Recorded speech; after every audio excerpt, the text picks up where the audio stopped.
Hey, everybody. Welcome to Away Games, a Chicago Cubs and baseball podcast. I'm Kevin McCaffrey. I'm here with Adam Mamawala, as always. What's up, Adam? What's up? Not much. Well, actually, kind of much today. We have a guest, a first-time guest on our show. By the way, follow us at Away Games Pod on Twitter and Instagram if you want to check out our recent episodes, recent interviews. We got a great one today. We have 14-year major leaguer, 2001 All-Star, and three-time opening day Cubs starter, Jon Lieber is with us. What's up, Jon? Good, man. Thank you guys for having me on.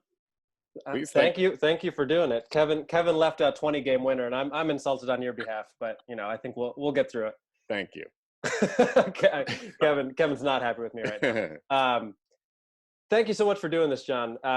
Where are you right now? Right now I'm down in Mobile, Alabama, and I've made this my home ever since '98. I started out going to school here after I left Iowa Western, a junior college in my hometown. So I came down here for 2 years to the University of South Alabama and fell in love with the area, met my future wife, and ended up making it home, 5-6 years later. Gotcha. That's great. And how did you end up playing for South Alabama coming from Iowa? Were they scouting all the way up there, or was that a school that you sort of found out on your own? Oh man, this is a unique story. It's pretty crazy. I'll try not to make it too long, but what Please, happened? Jon, we got nothing else to do. This is we're not allowed to leave you. This could be as long as you want. Yeah, you're right. Good Yeah. point. No, what happened was, I wasn't recruited out of high school. I walked on to, Iowa Western, like I said, which is right there in my hometown. My parents, actually talked me into trying out for the baseball team. And so I did, and ended up, I wanted to play the outfield, and I found out real fast I am not that quick. So the talent was obviously much, much better. But my catcher at that school, he talked to the head coach, and he said, "Man, you need to pitch." And and I did a little bit in high school, and so ended up going on the pitching staff, and I think I threw 14 or 19 innings, something like that, my freshman year. Really didn't want to go back and play anymore. I just wasn't having that much fun. I know that kind of sounds odd, but Right. My mom talked me into staying, and which I'm very thankful that she did. Sure. I went back for my sophomore year, pitched, obviously pitched a little bit more. I think I threw 40 to 50 innings, something like that. And then the only school that recruited me was University of Nebraska after my sophomore year. They offered me a 50% scholarship, but I wanted to, test the water, see what else I could, find. And, I sent out all these letters and went to tryout camps, and I went to a tryout camp up in Ida Grove, Iowa. I doubt you guys know where that's at, but ended up the camp was, couldn't throw outside because it was a heavy rainstorm. So we did everything inside on the basketball court, and I ended up flat ground. I think I hit 90 miles an hour. And the scout, was wondering to know, what my plans were. Was I looking at, possibly signing? I had no clue. And then I told him the school, Nebraska was looking at me, and he said, "Well, I can find you something better if you're interested." And I said, "Yeah, absolutely." So he made the call down here to, great pitching coach by the name of Ronnie Powell. He flew up and saw me pitch in the summer league. I think it was about the end of June or early July. Mm-hmm. Flew down to Mobile, did a visit, I think about the end of July, mid-July, somewhere around there, and signed with the University of South Alabama the first week of August. Wow. Oh man, that's cutting it close for the school year. Yeah. And that's what everybody can't believe. They said, it's just crazy.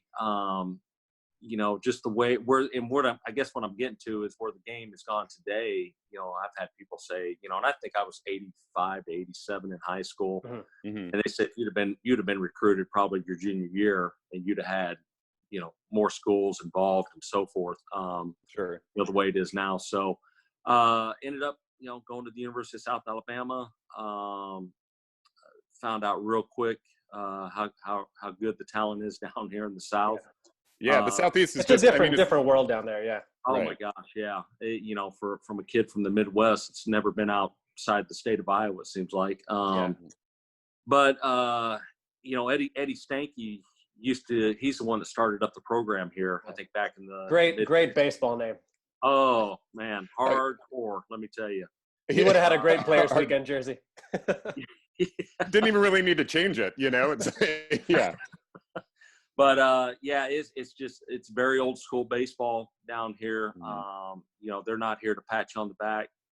They teach you to play the game the right way. Steve Kittrell, I played under Steve Kittrell, who played under Stanky, and then Ronnie Powell, what I like to call him is Jekyll and Hyde, because he was so nice and just man, you throw really good, and then he gets you down here underneath his wings, and man, he jumps all over your ass. And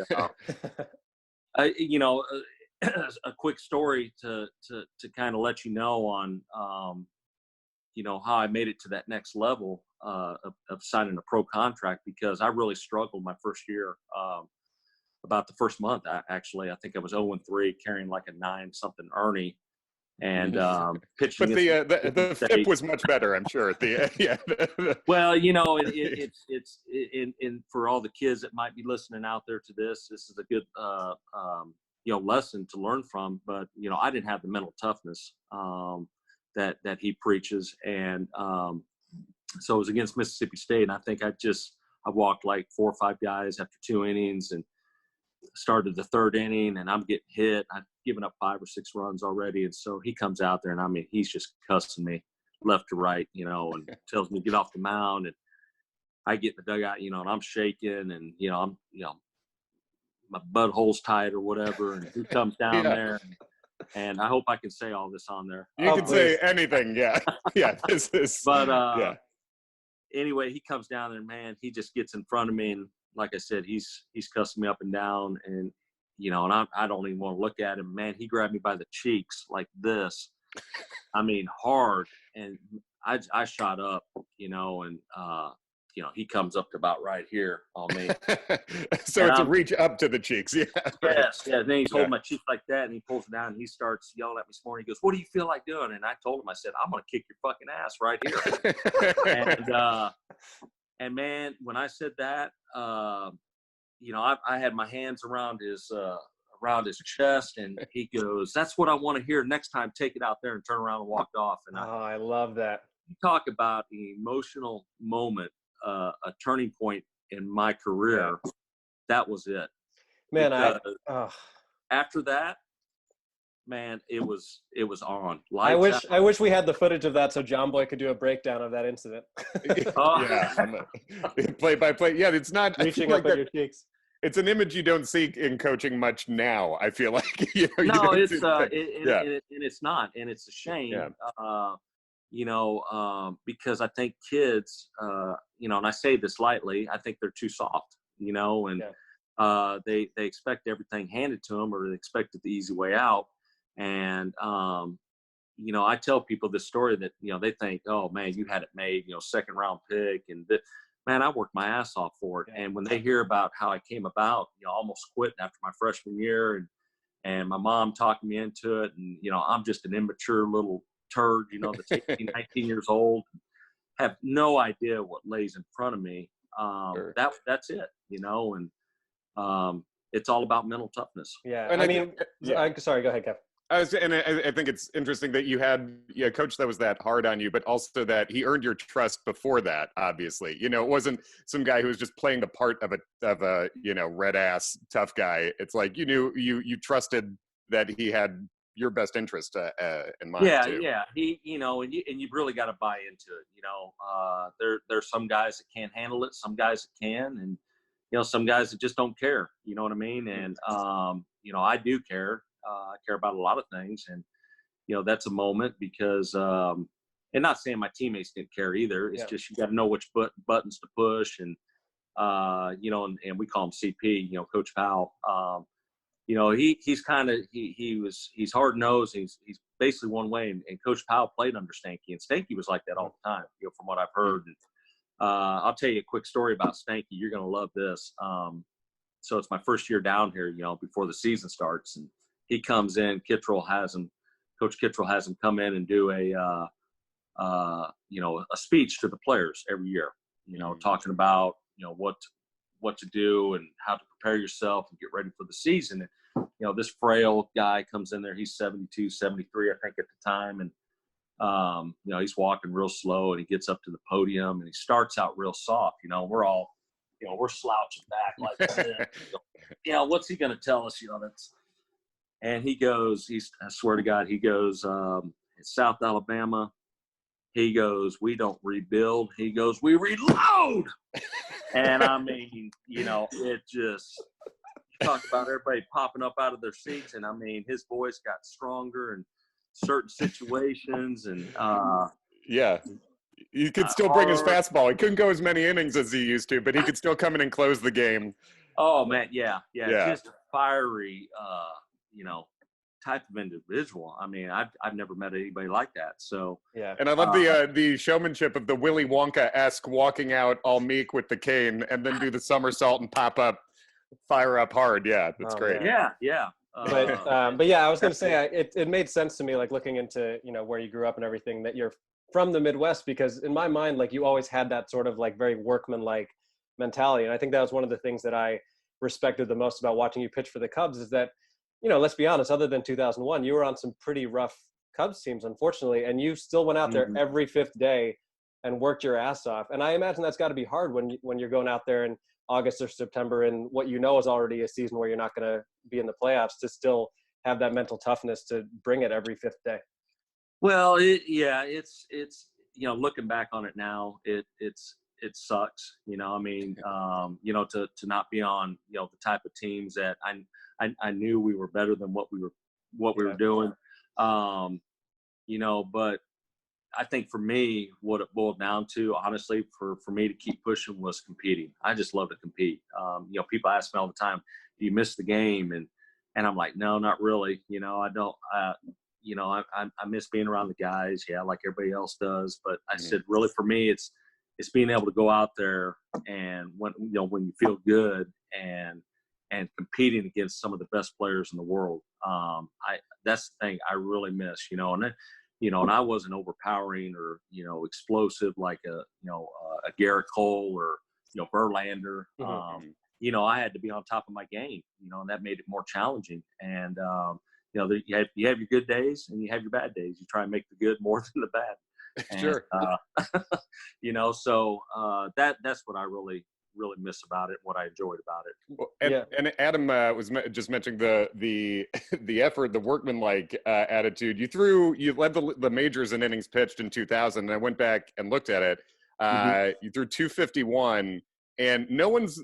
I researched that to see no one's thrown that many since 2004. Now, and even that was Levan Hernandez, who I feel like could just throw like 600 innings.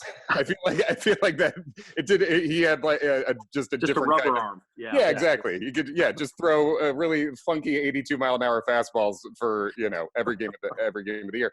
But do you at the time? I mean, considering that's just an unheard of amount to pitch in the modern game, did it feel like as much as it was? Did you feel like a body shouldn't be doing this at the end of that, or? No, it really didn't. That's the one thing I give the compliment to was Don Baylor and Oscar Costa at the time let me go out there and my goal out there every inning was to get myself to the seventh inning. Give my team a chance to win. And, I was going to work as hard as I could to do that, obviously, you got to stay on par, in between your days of starting. So, but it was just one mental approach, and that was just get ready for the next start and go as long as you can, as long as they're going to let you. Yeah. And you talked about just missing that competition. Also, when you look at the years your career spanned, you faced everybody. I mean, you had appearances against all of the big guys that we talk about now, and we won't get into what competitive advantage they may have had. But the hitters were pretty large during your era. It turned out, Bonds and McGuire and Sosa and Big Papi and all these guys. I was curious, who of that like upper caliber level player did you feel gave you the hardest time, and who did you feel like you just had their number for whatever reason? The power hitters, I felt like I had more success against those guys. The Bonds, the McGuires, the Bagwells. I'm trying to think. I don't know Sammy. I know I faced Sammy a few times. I can't remember what I've done against him, but the guys that really gave me the hardest time were, the Bill Millers. You remember him? Oh yeah, sure. Billy. Yeah. Billy, I think he was 10 for 10 his first 10 at bats off me when he was with the Giants. Yeah. The line drive guys. Right. The one big power hitter that comes to mind that gave me problems was Ryan Klesko for some reason. And Ryan was the type of guy. It was all in or nothing at all. And and it seemed like no matter if I made a good pitch, a broken bat, that ball was finding somewhere in the outfield for a base hit, either a bloop single or a 480-foot bomb. But Eric Young's another guy that comes to mind, gave me problems. It just seemed another like former Cub. Oh yeah. EY. But the big power hitters, it just seemed like they obviously they were getting paid to do one thing, that's hit the ball out of the ballpark, and I felt like if I could get ahead of those guys in the count, I'm going to be successful against them. So. Yeah. Now, and along those lines, we actually had a question from our friend Ken Schultz, who's another big Cubs fan, and he wanted to know, how do you think, if you were pitching today, how do you think your game would play as somebody who wasn't like a huge strikeout number sort of guy? Like, how do you think you would fare in today's league? I think I'd have more strikeouts than I did when I was playing. I totally agree. I think, but then again, would I be given the opportunity to make the big leagues? Because supposedly, everybody throws 95 or harder, and and then are they going to let you pitch as long? I feel like all you got to do is pitch 5 innings, and it's just, I do. I feel like I would be successful because I feel like everything's based off the launch angle, and there's just one approach, and it's like a fast pitch softball game is what I like to call it. Right. So, you get ahead and you throw the breaking ball, and I think the bonus would be I was able to locate to both sides of the plate. So, Yeah. And I mean, I think that's interesting too, because it does seem like in more before than now, pitchers with your profile who just got results over and over did get drafted higher, did move more quickly to the major leagues now. Because you talk about, you were a 2nd round pick, and you said you weren't throwing much, 91, 92 at that time? Yeah, 90 to 92. And I remember we had BJ Wallace. He was at Mississippi State, left-handed pitcher. I think he was the 3rd pick overall. There was I can't remember the other closer from Mississippi State too. He threw hard.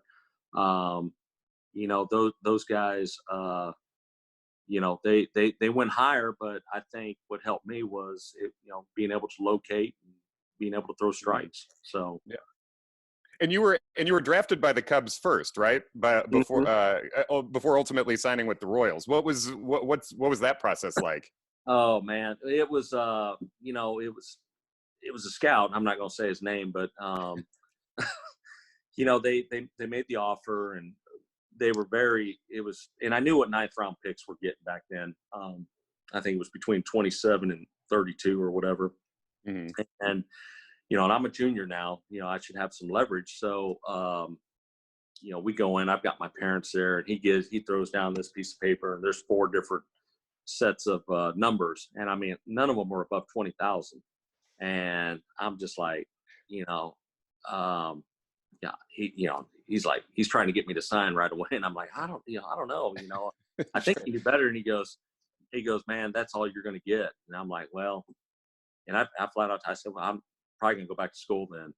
Yeah. So, and this was what, 1991 was this? This was 91. Yes, 91. Well, the Cubs also let Maddox go that year, so there was the track record of 1991 pitching decisions wasn't the peak of the franchise, I guess. But it was strange because he went back, I guess, to their coordinator, and what I was looking for was 27, and I was back home, and so the coordinator called, and he asked me, he said, "What are you looking for?" And I said, I'd like to get this. So they were giving me, I think 27 or 28 plus schooling. And, my mom and dad are there. And I said, what do I do? I have no agent or anything. And he says, it's your decision. And I already had a talk with, Ronnie Powell at the time. He thought I needed to come back and perfect my game a little bit better, which was probably the best thing I did. And I told him, I said, man, I've made up my mind. You had a chance to sign me at that time, but I'm going back to school. And he appreciated it. He wished me luck and, nothing but the best. But the scout wasn't too happy. He called me back, I think, the next day or 2 days later and just threw me under the bus and just threatened to blackball me and this, that. And he grabbed you by the cheeks via telephone. Well, if I had a chance to grab him, I would have done it. Sure. No, I'm just kidding. But it was so unprofessional. I've never been anything like that. I guarantee it. They don't do that nowadays. But I called Steve Kittrell and he said, "Don't worry about it." Because I was nervous. If I made the wrong decision, and he eventually ended up getting fired, I think, the next week. So, that was a quick turnaround. Kind of a sore point, but it was, looking back, it was the best decision I ever made because I did. Not saying anything would have been any different if I'd have signed, but it all works out for a reason. Yeah, and now obviously you do end up playing for the Cubs, 2 stints, but primarily from I guess 99 to 2002. And given that this is a Cubs podcast, I wanted to know, what are some of your favorite memories of Chicago and Wrigley from that time? And also, if you have to pick one, who is your favorite teammate from those 4 years for the Cubs? Oh man, can it be more than one teammate? It can be more than one, sure. Okay. Well, let's start with that. Obviously, Kevin Tapney, Kerry Wood, Jason Beret. It just those teams were just. I had the most fun probably, with those teams during that time and the 08 team too. I mean, those guys were, phenomenal. But there's just something special about playing, at Wrigley Field. And, I dreaded it as a visiting player because, you're not used to the day games and obviously everybody says, don't look at the flags when, if you're pitching that day and first thing you know is just blowing straight out and it's like, oh crap, I'm pitching today, how's this going to go? But, thank God you threw a lot of ground balls. Yeah. And it does. And I remember Billy Williams telling me that. He says, you hit, keep the ball down and you'll get ground balls all day. And it's true, but the city just embraced me. Maybe not at first because they loved Brant Brown and, understandably so. And I think, everything worked out, but just special times there, man. And, I love where the ballpark was. And I felt like I could have, nights with my family and stuff like that. So. Yeah, that's true. It's one of the few, really the only professional team you can play for where you can have somewhat of a 9-to-5 life and get to actually be a dad and be with your family. Yep. Yeah. So, I hope they're keeping, more day games. I've heard that, they're creeping more night games in there a little bit. I'm not sure, but hopefully they can continue with, the most day games out of all the ball clubs out there. So. Yeah, totally. I think Kevin may have frozen for a second, so I'll go ahead and I'm going to ask you another question. 2001, obviously, unbelievable year for you. You finished 4th in Cy Young voting, 20 game winner. Is there anything you can pinpoint about that season that really made everything come together for you? Well, I think, the pitching coach, Oscar Acosta at the time, we really bonded. I think there was just something about he reminded me a lot of Ronnie Powell down in South Alabama. And I think we really bonded, and he put some goals in front of me on what to expect and how to do it. And he just kind of let me be my own person, anytime I went out there. And I think he loved the mental toughness, and I think a lot of it had to do with maturing. I was always been a late bloomer as a player, and it just seemed like everything was falling into place. Joe Girardi, caught most of my games, and it just seemed like we really clicked. We had a good working relationship. back there, and and obviously Joe from where he came from with the Yankees, and bringing that over to the ball club, that helped tremendously too. So Right. I just think and my teammates, we were just a really really good ball club that year.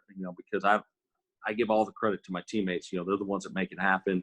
Right. And yeah, and I mean, you guys were 88 and 74 that year and finished third, but that would have won the NL East that year. So it's just kind of unfortunate you were in a tough division that year. Yeah, very very tough. Yeah, very tough division. I mean, it just goes to show you how good those other two teams, the Cardinals and Astros, were just as well. So. Well, that Astros group was insane. That the Killer Bees, as they were called. I mean, that was such a tough group, and I can't imagine facing those guys. But I was looking into that 2001 year, and that game, it's May 24th against the Reds of that year. One hitter, you faced the minimum, an hour and 48 minutes, which other than Kyle Hendricks, nobody's done that for the Cubs in a long time. I mean, that's the hour 48 is like the most unbelievable stat now. Hearing from all of that. It's like, looking back, is that do you consider that the best game you ever pitched? I mean, one of them, obviously, what's funny is, I don't know if you guys knew this, but there was 2 rain delays, during that game. I did not remember that. Yeah, there was one for an hour and a half before the start. And then I remember, we got through the 4th inning. I think after the top of the 4th, they called the teams off, and then we had to wait another hour. And then Oscar comes in and he asked me how I felt, and I said I feel great. He goes, "That's what I thought." He goes, "You only got 20 pitches," and I'm like, "What?" And he goes, "Yeah." He goes, "Just stay loose, and you're going to go back out." And I'm like, "Yeah, absolutely. Don't pull me. I only got 20 pitches." Wow. But that's that game there. It was just. The Reds, I think they had a few of their big stars. They were on the DL, but they were very, very aggressive. And, everything just kind of fell into play. Even, Juan Castro got the bloop single over the second baseman's head. It was not a bad pitch, but, it did what it was supposed to do, and ended up making the double play the next pitch. And I think the cool thing for me was I was still able to face the minimum amount of hitters, right? Even after giving up the hit and a walk, and they both ended up on double play balls. So, well, I got to say, John, I think that is the second best Cubs memory to follow a rain delay. It was pretty neat. Yeah, that's incredible. You look at it today, 4 innings. I mean, there's no question you're done. Right. Game. So. That was great, but I think there's other games. I'm just trying. I think the Pirates game. I think I had a 2-hitter in that one. That was in 2000. That was a pretty good game. But as far as being quick, that was a quick one. Well, and as far as just best games go, this is something Adam was pointing out that I think I also forgot. But your year when you were with the Yankees in that historic ALCS. You had a couple of the best games of your life in that series too. Yeah. And Adam was saying, like, it's crazy because if the series had turned out differently, we'd probably all think of that more, Oh yeah, absolutely. It's going to that second game against the Red Sox, I'm facing Pedro, and I'm just what's crazy about this, I don't think people realize, I think I faced, no lie, I think the Red Sox 3 or 4 times in the previous 5 weeks going into this game. And I'm like, you got to be kidding. It's no secret when I'm throwing, it's either a fastball or slider. And, and then to look at the box score and knowing going into the 7th inning, I've only given up 1 hit. And I remember Jeter telling me, he says, he just laughed about it. I think after that game, he goes, "Man, that's just crazy. They've faced you like, 3 or 4 times and you dominated them even more than those other times." So, right. And I tell people, I says, if anything, even though we didn't get to the World Series, for me, or even if I didn't get to the World Series, that was my World Series, because I think there was no doubt about it.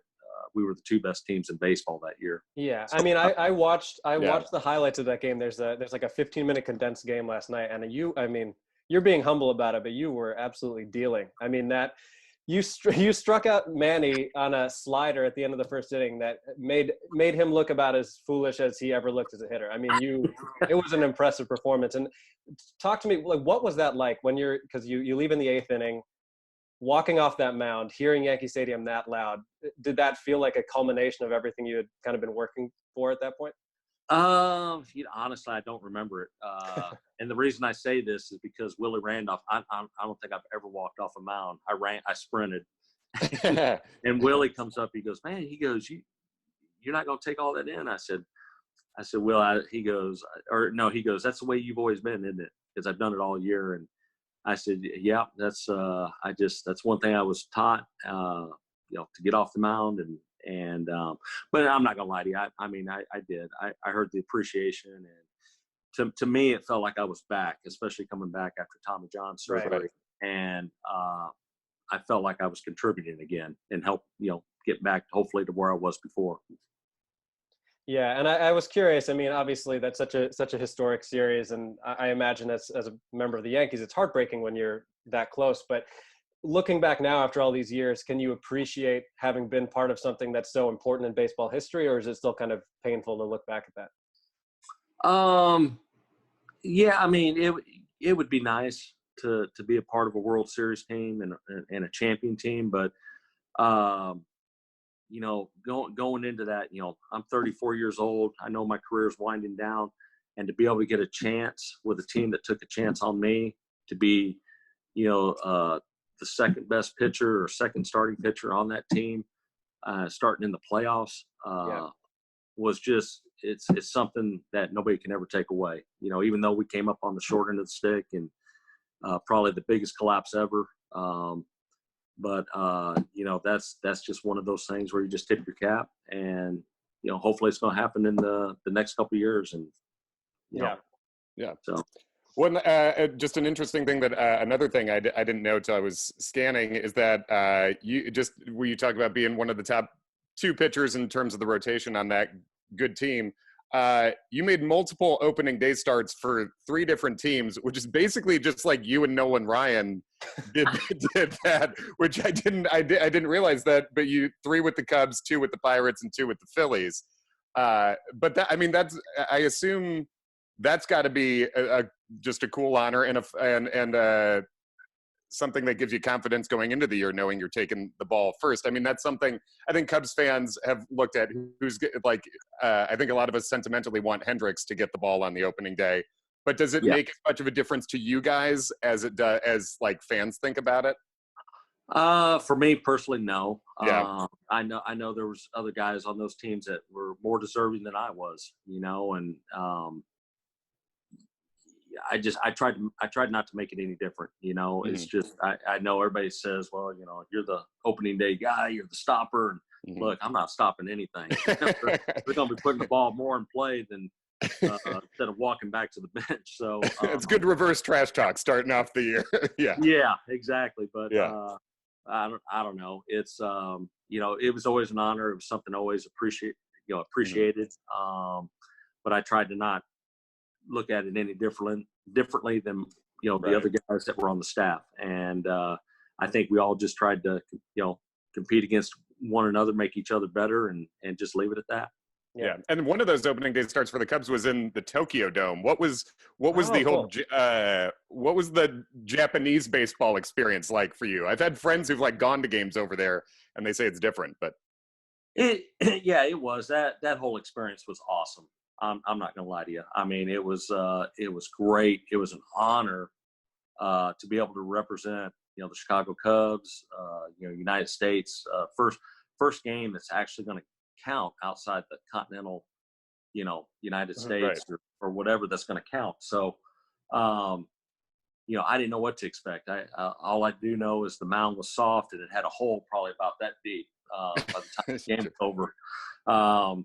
But it was just it was a lot of fun, and it was a great experience for all of us, and I'm glad they're doing more of that, and doing stuff like that. It was so cool to see Ichiro get to play his final game there last year. I think that was a very cool, that it worked out that way timing wise. Oh yeah, absolutely. Yeah, well deserved too. Yeah. Well, we'll let you go. We don't want to keep you too long. I guess the last question, unless you had anything. Do you have anything else, Kevin, before I jump in? I got one.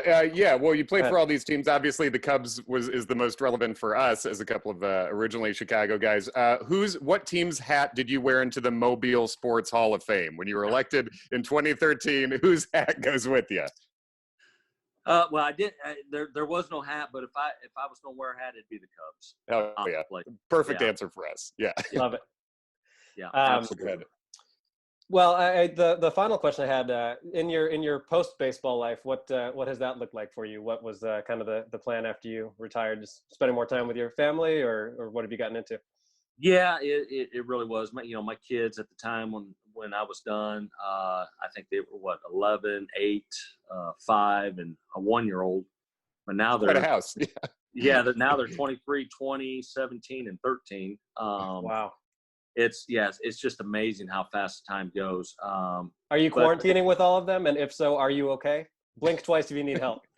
Man, I'm totally fine. I think I've been to Walmart a dozen times. And look, if I can walk out of there without getting sick, that's true. It's sort of you should get the immunity armband. If you've survived Walmart, I think you're good. Yeah.